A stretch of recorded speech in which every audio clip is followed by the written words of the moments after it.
Ah oui, c'est la fête dans les studios ici au 1803 Saint-Christophe à Montréal.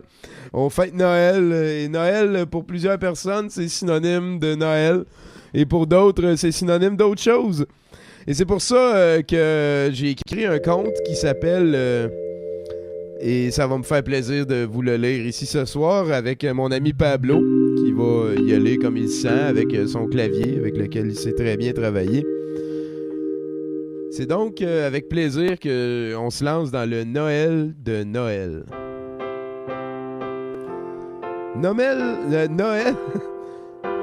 Noël se nommait Noël justement à cause de la date de sa naissance, le 25 décembre 1958, et aussi à cause du lieu de sa naissance, parce que le Témiscamingue rural était hachement chrétien en cette année. Oui, comme tous les autres Noëls condamnés à subir ce mot à l'année sous forme de prénom, Noël se prénommait Noël car il était né le jour de Noël. Noël grandit paisiblement dans une grande maisonnée, son père travaillant au champ et sa mère vouée à ses enfants. Noël avait maints frères et sœurs, pour un total de 10, 11, 15... Il y avait plein de personnes dans la grande maison. Ils vivaient sur une ferme, loin de l'opulence. Aussi, on comprend assez bien pourquoi les plaisirs et les divertissements étaient plutôt rares, toujours calculés. Les parents de Noël étaient-ils contents de pouvoir mélanger les festivités entourant la fête de Noël et celle de Noël? On se doute un petit peu que oui, tu sais.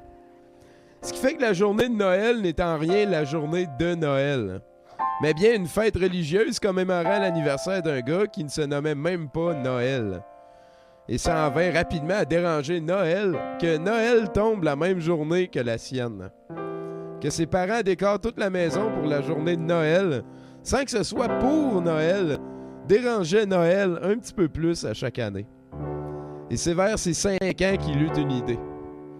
Un soir qu'on fêtait Noël, mais pas vraiment Noël, le petit garçon roux, boudeur et rondelet remarqua que les lumières festives des arbres de Noël, arbres qui n'appartenaient pas vraiment à Noël, s'éteignaient en entier si une seule mourait.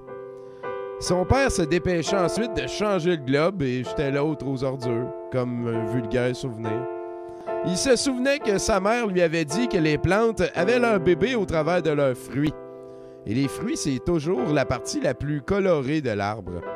L'arbre de Noël, en tant qu'arbre, devait avoir des fruits.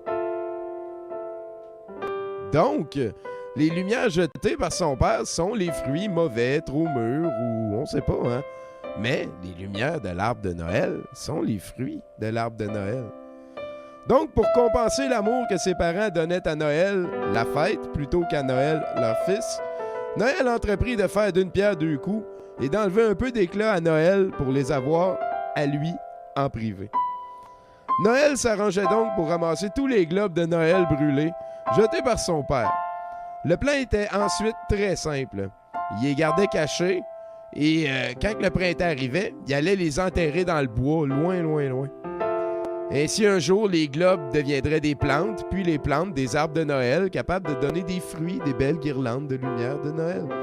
Ainsi allait le plan de Noël, qui voulait se bâtir à lui son propre jardin de Noël, pour vivre Noël de Noël's way. Au départ, il ne prenait que les globes brûlés naturellement et remplacés par son père. Puis, avec les années, pour avoir plus de graines à planter, il commençait à se chamailler avec ses frères et sœurs. Il faisait exprès à côté de l'arbre, bourrassait un petit peu, parce que les globes, c'était fragile.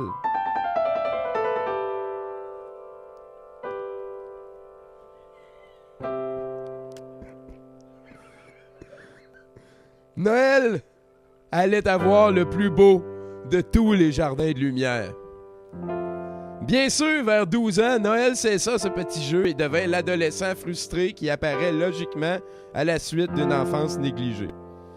Vint l'université, il se sauva finalement du Témiscamingue pour aller étudier en ville, à Montréal.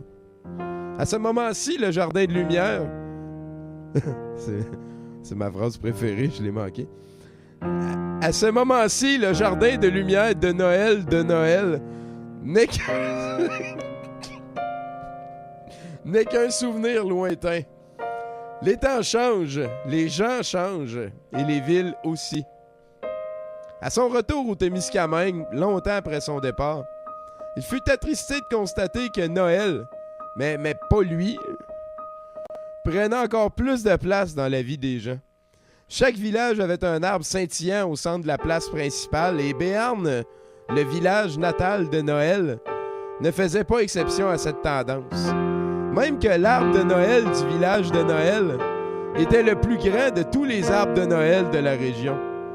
Et c'est en regardant cet arbre au centre de la place centrale de son village que Noël se remémora cette vieille histoire de jardin de lumière. Et ça l'a tellement frappé, il ne put retenir une larme, car cet arbre de Noël géant, tout plein de lumière, avait été érigé à l'endroit exact où Noël avait jadis enterré tous ses globes de lumière pour se faire à lui le plus beau de tous les jardins de lumière.